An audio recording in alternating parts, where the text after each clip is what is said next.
Halo seluruh Solution Nation yang ada di Indonesia. Jumpa lagi di acara Ngecas. Tapi kali ini kalau teman-teman lihat kita ada di depan SPBG. Tahu nggak teman-teman kepanjangan SPBG itu apa? SPBG itu kepanjangannya sayang PGN banget. Nggak bercanda. Untuk lebih lanjutnya nanti kali ini kita kedatangan seorang bintang tamu. Kita mau bilang artis ibu kota, ya memang di ibu kota, dari salah satu direktur utama PT Gagas Energi Indonesia, yaitu Bapak Muhammad Hardiansyah. Oke, teman-teman, saksikan acara kali ini, Ngecas kali ini, podcast edisi kali ini yang spesial karena Pega Solution berkolaborasi dengan PT Gagas Energi Indonesia. Kita sapa bersama, selamat datang Pak Ian. Selamat datang Mas Timo. Pak Ian ini panggilan sayang teman-teman Gagas sama direktur utamanya. Teman-teman semua, karena saat ini kita berada di lokasi yang outdoor, kita sudah mengikuti protokol kesehatan dan kita sudah berjaga, kita sudah berjaga jarak. Bukan muhrim ya? Bukan muhrim, ya benar bukan muhrim. Saya minta izin Pak Ian, kita boleh buka masker ya? Boleh.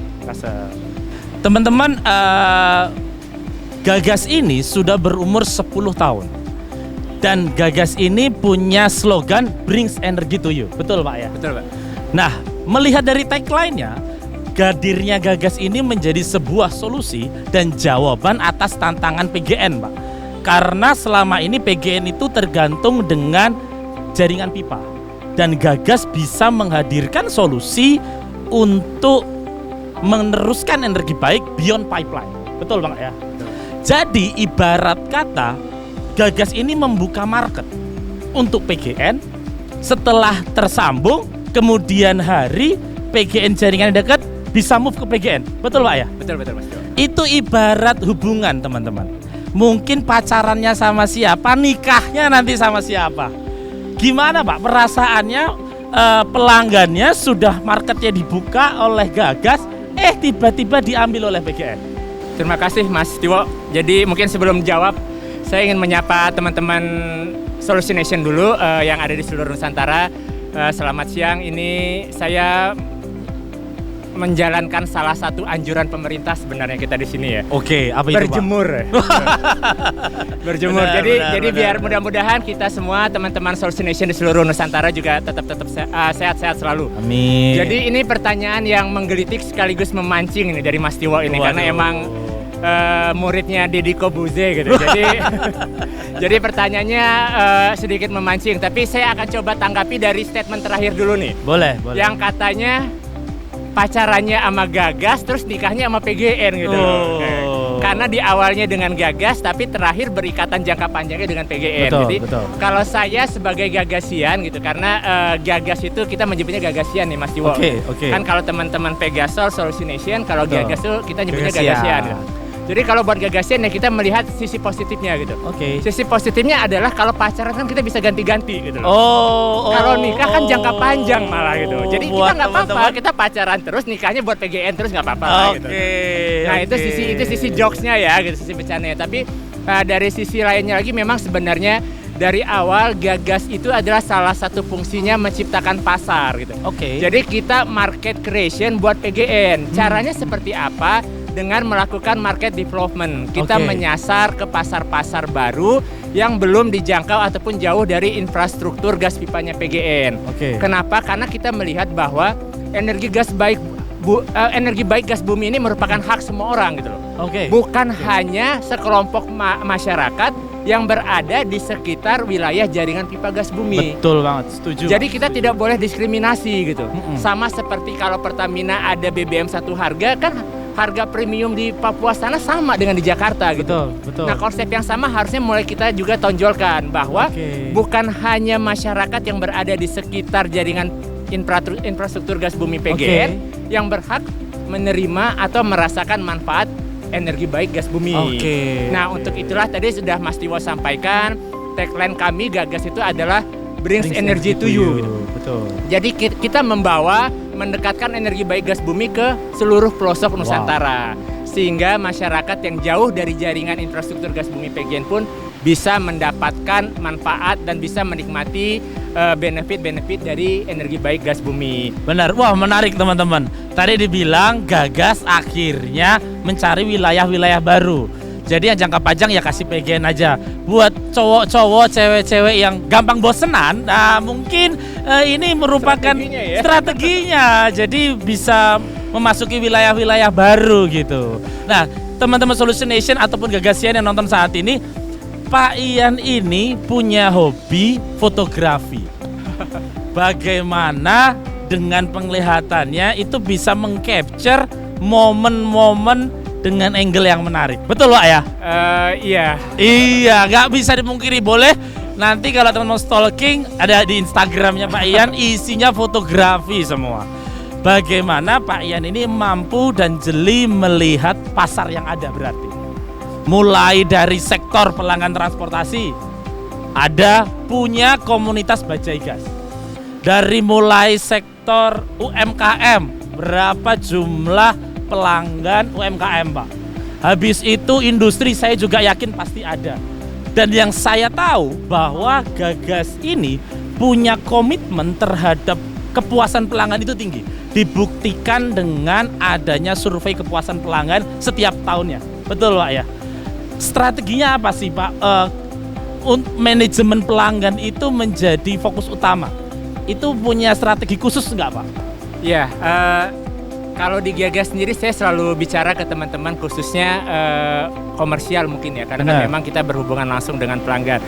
Kita itu mungkin bukan sesuatu hal yang baru dengan bagaimana mengistimewakan atau merajakan konsumen. Betul banget. Bahkan dari SD nenek-nenek kita pun juga sudah bilang bahwa ada statement bahwa pelanggan atau pembeli adalah raja. Bener banget. Kita SMA udah gaya-gayaan pakai bahasa Inggris, kuliah juga sama. Di ilmu manajemen pun selalu diajarkan bahwa katanya put your head in customer shoes gitu. Oke. Seperti itu gitu. Tapi kan pertanyaannya tidak semua orang memahami statement-statement tadi dan mengimplementasikannya. Betul banget. Itu. Betul banget.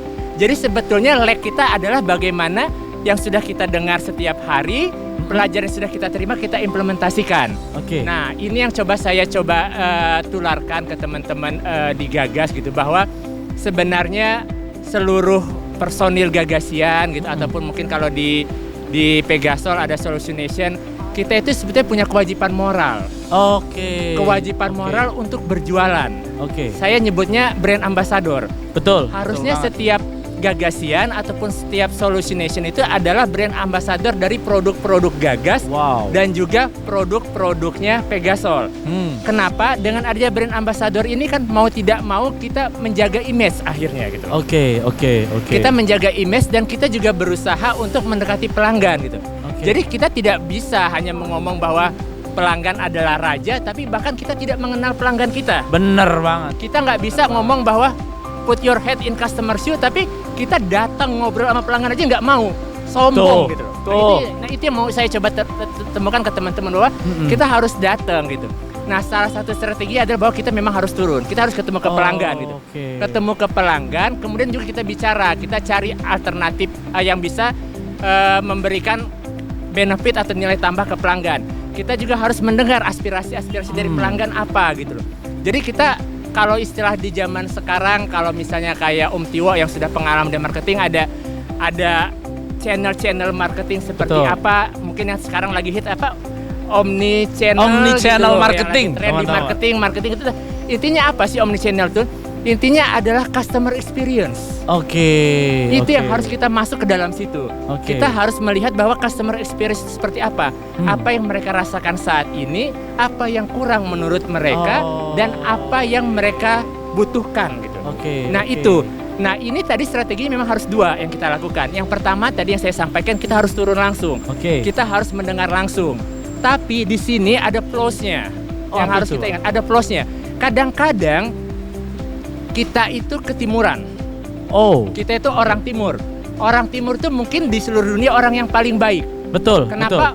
Pakewuhnya tinggi. Bener banget. Rasa tidak enaknya tinggi gitu. Bener banget. Sehingga kalau kita hanya turun langsung, kadang-kadang tidak terbuka semua. Itu loh Mas Tiwo. Kalau kita tanya ke pelanggan, Pak kurangnya apa? Wah Gagas sudah bagus, Pegasor Ciami kalau. Berarti kalau kayak gitu Servisnya udah bagus. jangan tentu seneng dulu dong, Pak. Nah betul, itu yang kata saya sebut teman, itu ada flows-nya. Itu strategi pertama kita lakukan. Kita harus turun, kita mendengar langsung, kita harus merasakan customer experience seperti apa, dan kita tahu komplainnya pelanggan seperti apa. Tadi ini ada flows-nya karena kita orang timur. Nah kemudian ini harus dilengkapi sama strategi kedua. Strategi keduanya mau tidak mau kita harus melibatkan pihak ketiga yang independen. Itulah makanya kalau di Gagas kita selalu menggandeng pihak ketiga untuk setiap tahun kita rutin melakukan yang namanya customer satisfaction survey. Ini penting gitu. Karena kenapa? Inilah modal kita untuk berkaca. Karena kan cara untuk melihat perbaikan itu adalah harus mengakui dulu kekurangan kita, Mas Tiwo. Benar. Jadi kalau saya selalu bilang ke teman-teman, kalau kita mau merubah, kalau kita ingin berubah menjadi lebih baik, kita harus meningkatkan kompetensi kita menjadi ada improvement di diri kita. Syaratnya yang utama cuma satu kok gitu. Apa itu, Pak? Kita harus mengakui bahwa kita belum sempurna. Wow. Kalau kita sudah bilang wah kita sempurna, ya udah nggak perlu ada yang diubah kok gitu loh. Efeknya apa? Kita tidak mau mendengar masukan dari orang lain. Kita tidak mau menggandeng pihak ketiga untuk melakukan survei kesalahan-kesalahan kita. Betul. Itu strategi kedua adalah kita akan, kalau digagas kami menggandeng pihak ketiga untuk melakukan customer satisfaction survey. Di situ kita bisa belajar langsung. Mereka bisa lebih terbuka karena yang mereka hadapi bukan kita. Bukan Gagasian, bukan yang memberikan produk ke mereka gitu. Mereka bisa bicara apa saja gitu. Even ide-ide yang nyeleneh itu akan menjadi masukan buat kita. Wow, menarik banget. Terima kasih Pak Ian. Gagas harus terjun langsung dan menggunakan pihak ketiga sebagai bentuk check and balancing mungkin Pak ya, introspeksi diri. Jadi teman-teman mungkin kalau selama ini mendekati kekasih nggak sukses-sukses, walaupun sudah terjun langsung, mungkin butuh comblang ini berarti. Analoginya ke situ ternyata. Menarik juga. Tapi teman-teman, kalau teman-teman perhatikan Gagas lebih jauh, dari tadi yang Pak Ian sampaikan bahwa kita sebagai brand ambassador daripada perusahaan. Tapi Gagas ini selain berbicara tentang market retention, market acquisition, Gagas ini juga banyak berkontribusi untuk masyarakat. Saya ingat banget pada saat itu Gagas tahun 2018 sebagai dalam tanda petik support api abadi di Asian Games. Pada saat pertama kali COVID terjadi, Gagas juga mensupport dapur umumnya dari Wisma Atlet. Dan yang terakhir kemarin pada saat heboh langka oksigen, Gagas ini armada pengangkut CNG-nya digunakan untuk sebagai media pembawa oksigen, Pak. Betul ya Pak ya? Ya. Bagaimana Gagas itu tidak sekedar bisnis dan bisnis, tapi bagaimana responsibility-nya, punya tanggung jawab bermanfaat buat sekitar gitu Pak ya. Mungkin ada masukan buat teman-teman semua Pak, atau buat kami di Pegas Solution, kok bisa punya waktu untuk itu Pak, dibanding di belakang itu dikejar target, ayo sales, jualan, masih sempat ngurusin yang begitu Pak. Ya, terima kasih Mas Tiwo. Jadi gini, kan memang bagaimanapun suatu perseroan itu kan tugas utama itu memang bahasa orang barat, orang Budi itu kan cuma satu sebetulnya. Apa itu Pak? Making money. Kalau kita bikin perusahaan, goalnya bukan itu namanya bukan perusahaan Mas. Namanya yayasan. Iya benar, yayasannya sekarang ada yang minta profit Pak ya. Nah gitu, yayasannya gitu. Karena memang tugasnya making money. Tapi gitu, kan making money itu kan kita lakukan dalam artian kita harus juga balancing tadi gitu. Betul. Kan katanya ada work life balance. Nah, itu pun sama gitu, karena kita juga sebagai insan yang beragama gitu, ada satu faktor yang mungkin tidak bisa dikuantifikasi. Tidak melulu semua bisa kita hitung dengan keekonomian misalnya. Betul. Tidak semua melulu bisa kita lakukan ini menguntungkan kalau seperti ini dilakukan gitu loh. Jadi karena kita digagas juga, dan kita semua pastinya gitu, sebagai insan beragama kan kita percaya ada yang namanya faktor X gitu. Betul. Nah, yang tadi Mas Tiwo sebutkan bahwa kita juga support ke Wisma Atlet, kita menyiapkan sebagai dapur umumnya, apalagi waktu itu kan itu semua dilakukan dengan cepat ya. Betul banget, Pertumbuhan Pak. Betul banget. apa namanya yang terkena COVID itu kan juga betul. tidak kita inginkan tuh banyak gitu kan. Betul. Rumah sakit jadi over semuanya gitu. Betul. Kemudian juga yang oksigen untuk yang fase kedua ya. Benar. Itu benar yang banget. bulan Juni sampai Agustus kemarin juga itu Betul. kondisi-kondisi yang luar biasa gitu. Nah, sebetulnya dengan kondisi seperti ini kemudian kita inline-kan juga dengan prinsip bahwa kita bukan hanya making money tapi ada faktor X tadi, itu yang coba gagas sasar sebenarnya. Selain kita berusaha maksimal berikhtiar untuk mendapatkan keuntungan dengan berniaga gitu, kita mencoba satu sisi yang mungkin harusnya kita sentuh juga. Oke. Yang kita sebut adalah membuka ataupun mengetuk pintu langit, Mas Tiwo. Waduh, luar biasa. Jadi bahasa mengetuk tinggi pintu sekali langit, teman-teman. ya, mengetuk pintu langit ini bukan melalui sesuatu yang berdasarkan hitung-hitungan menguntungkan gitu loh. Oke. Tidak harus yang secara keekonomian memberikan profit gitu. Oke. Tapi nanti tanpa tidak kita sadari dengan mengetuk pintu langit itu ada aja gitu loh. Oke. Ada aja pendapatan ataupun juga keuntungan yang bisa kita dapatkan. Apa sih yang bisa kita lakukan untuk saling menolong gitu. Oke. Saling menolong ataupun berbuat sesuatu untuk mengatasi pandemi ini. Kenapa pandemi ini masalah bersama kok gitu loh. Wow, luar biasa teman-teman, mengetuk pintu langit. Jadi kalau Pak Ian sempat cerita apa yang dilakukan Gagas itu adalah hal kecil gitu Pak ya. Saya jadi teringat pepatah mengatakan bahwa lebih baik melakukan hal kecil dengan cinta yang besar daripada melakukan hal yang besar tapi dengan cinta yang kecil. Atau gitu. terpaksa bahkan. Oh, atau terpaksa. Itu. Jadi teman-teman mungkin kalau nggak tembus juga hatinya, ketuk pintu langit, jangan ketuk pintu hati terus. Lakukan hal kecil dengan cinta yang besar. Nah, teman-teman, di akhir ini Pak Ian ini tidak hanya sekedar sukses di bidang profesional karir, tapi secara edukasi juga mengetuk negeri Paman Sam. Bagaimana mengatur manajemen waktu profesional di kantor maupun secara pendidikan. Dan yang menarik adalah sebagai seorang leader, Pak Ian ini karena kebetulan saya pernah menjadi seorang Gagasian, saya sangat teringat pada saat saya hadir di acara momen meeting budaya waktu itu. Oh ya. Waktu itu saya masih baru, Pak Ian menyapa saya dan saya sangat ingat dengan sebuah ilustrasi yang disampaikan oleh Pak Ian. Dan sampai detik ini saya masih sangat ingat dengan cerita-ceritanya Pak Ian ketika meeting. Artinya saya sadar bahwa sosok beliau ini memang sangat inspiratif. Gitu teman-teman. Nah, saya mohon nih Pak, buat teman-teman Solution Nation semua dan mungkin Gagasian yang saat ini melihat atau menonton, boleh nggak Pak kami diberi sebuah cerita inspiratif nih Pak, ilustrasi atau mungkin kisah menarik pada saat Bapak berada di Paman Sam atau apapun itu Pak.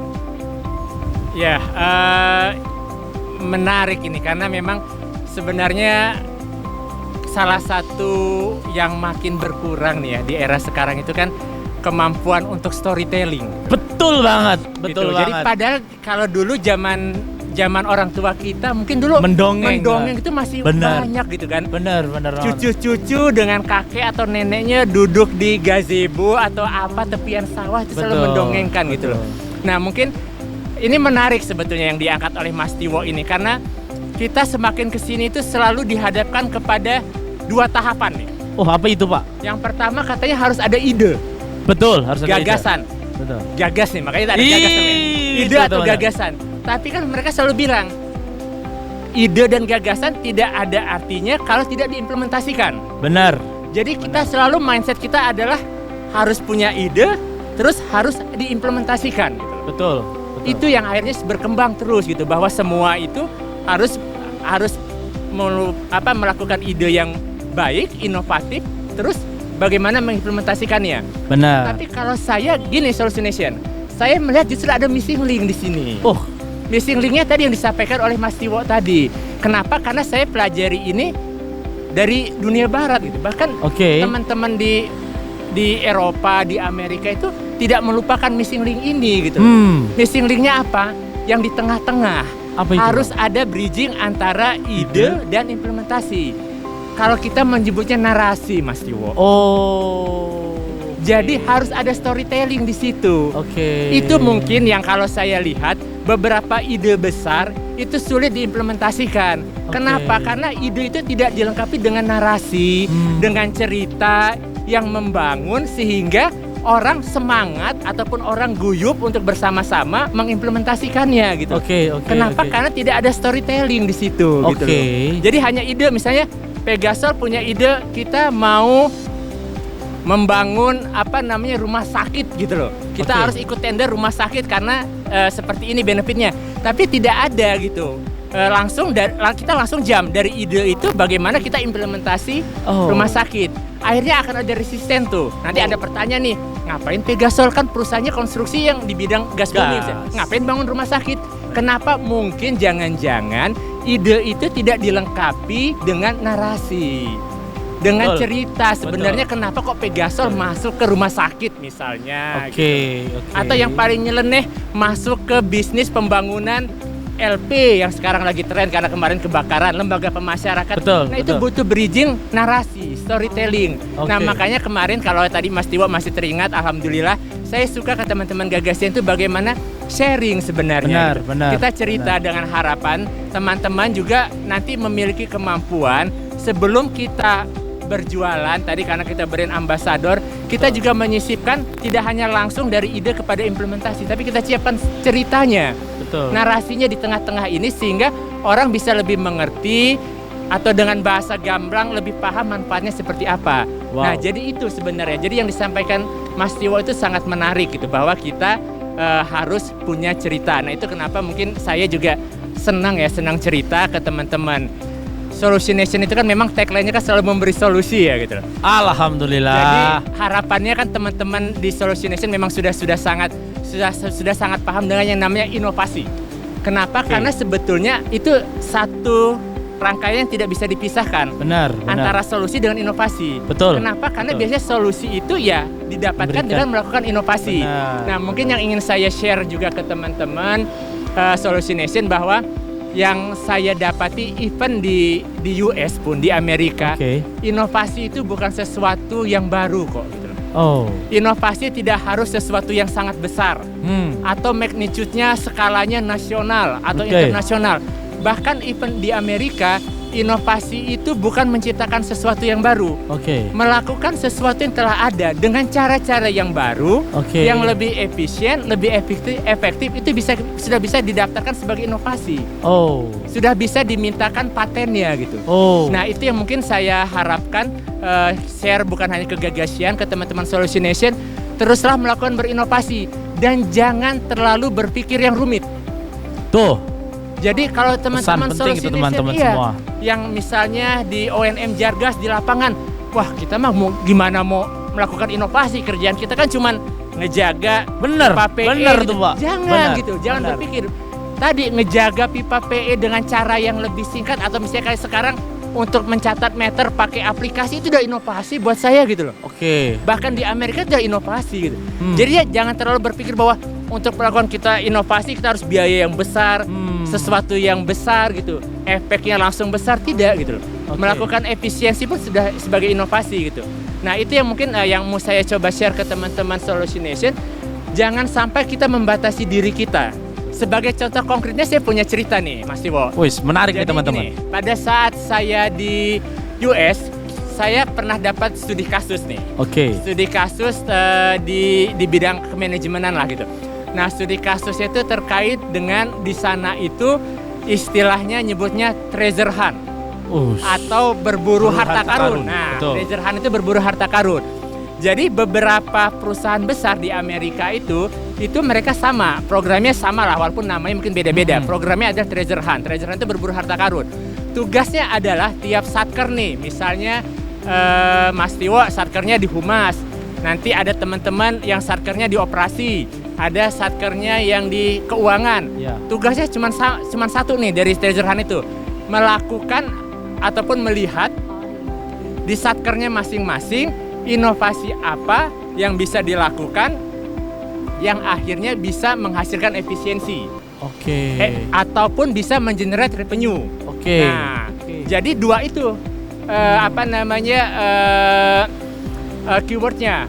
efisiensi atau generate revenue. Betul. Kalau buat orang keuangan ini ujungnya sama, menghasilkan tambahan profit ke Ya, perusahaan, laba. either lewat efisiensi atau dengan revenue. Betul. Nah, kemarin itu saya studi kasusnya ada perusahaan namanya UPS. Oke. UPS itu United Parcel Service. Oke. Itu seperti JNE-nya di Indonesia. Benar. Atau sekarang ada JNT. Jadi perusahaan logistik di luar BUMN. Betul. Karena kalau BUMN-nya namanya USPS. Oke.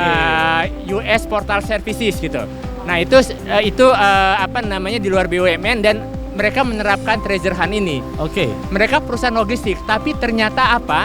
Dari treasure hunt ini hasilnya yang memberikan benefit paling maksimal dalam hal dolarnya, uangnya paling banyak itu dari divisi apa coba? Apa itu, Pak? Pasti kita tidak akan terbayang perusahaan logistik US Service, tapi yang bisa dari treasure hunt yang paling nomor satu itu ternyata dari divisi IT, Mas. Divisi IT. Divisi IT gitu. Wow. Gitu. Kok bisa? Kenapa itu, Pak? Nah, ternyata penemunya simple.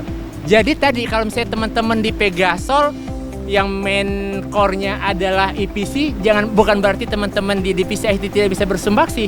Ini Betul. contohnya yang di USPS itu yang memberikan hasil paling besar dari program treasure hunt adalah divisi IT. Benar. Dia menciptakan aplikasi Maps.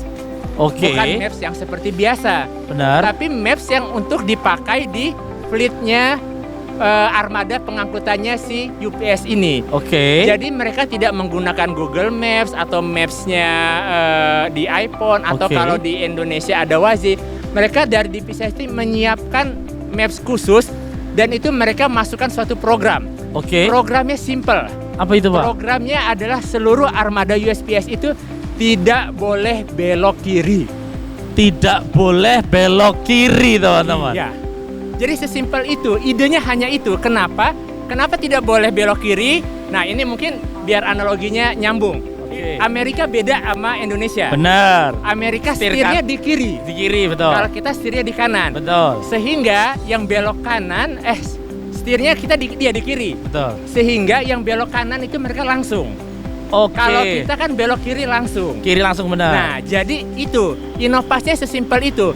Mereka memodifikasi maps-nya sehingga supir itu harus mengikuti maps itu. Oke. Yang sudah didesain tidak boleh belok kiri. Kenapa? Karena belok kiri tidak langsung di Amerika. Jadi intinya harus boleh belok Harus langsung. belok kanan.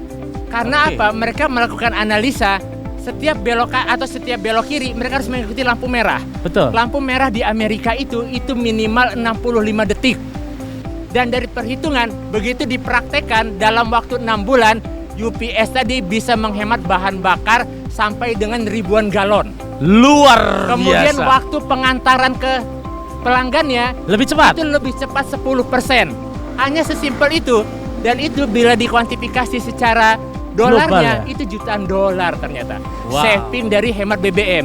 Inovasinya apa? Bukan dari bagian logistik, dari Cuman bagian IT. Harus belok, belok kanan. Nah, jadi itu. Luar biasa. Jadi hal-hal seperti ini yang tadi yang saya ceritakan kalau ke teman-teman Gagasian, ke teman-teman Solution Nation, teruslah berinovasi untuk memberikan solusi-solusi terbaik. Bukan hanya buat Pegasol, bukan hanya buat PGN Group, tapi kan kita juga mengharapkan dari teman-teman Solution Nation ada solusi terbaik buat negeri ini. Betul. Dari betul. PGN ada solusi terbaik buat negeri ini. Caranya tadi tidak harus berpikir yang rumit-rumit. Apa yang ada di depan kita, apa yang bisa kita lakukan, kita modifikasi dan harapannya itu bisa memberikan solusi yang lebih baik buat semuanya. Mungkin itu Mas Tiwo. Siap. Bukan simple, tapi ternyata memang dari punya ide sampai implementasi itu kita kehilangan sebuah bagian penting, yaitu narasi. Menceritakan, walaupun benar kadang kalau mendongeng anak-anak itu kan menumbuhkan imajinasi ya Pak ya. Jadi bagaimana ketika kita punya ide tuh, yuk kita dongengin direksi itu, biar direksi itu Iya. punya mimpi, punya impian yang indah-indah gitu ya. Terima kasih sekali Ya. lagi Pak Terima kasih, Ian Mas Tiwo. sudah mau datang di acara ngecas kali ini, ngobrolin energi cari solusi. Sebelum closing statement, saya punya pantun. Oke. Boleh dong pantun. Boleh, Saya boleh, tahu boleh. Pak Ian itu suka pantun, makanya mungkin saya boleh pantun sedikit. Oke. Anak ABG pergi tamasya. Cakep. Hadirnya SPBG wujud cinta Gagas sama Indonesia. Oke, terakhir Pak, sebelum kita closing mungkin boleh yel-yel singkat dulu. Oh, boleh. Untuk Pega Solution. Nanti Ya, kalau saya buat bilang solution ya. Pega Solution, we bring solution, we are solution Nation. Oke. Oke, 1, 2, 3. Pega Solution, we We bring bring solution, solution, we are solution Nation. Nation.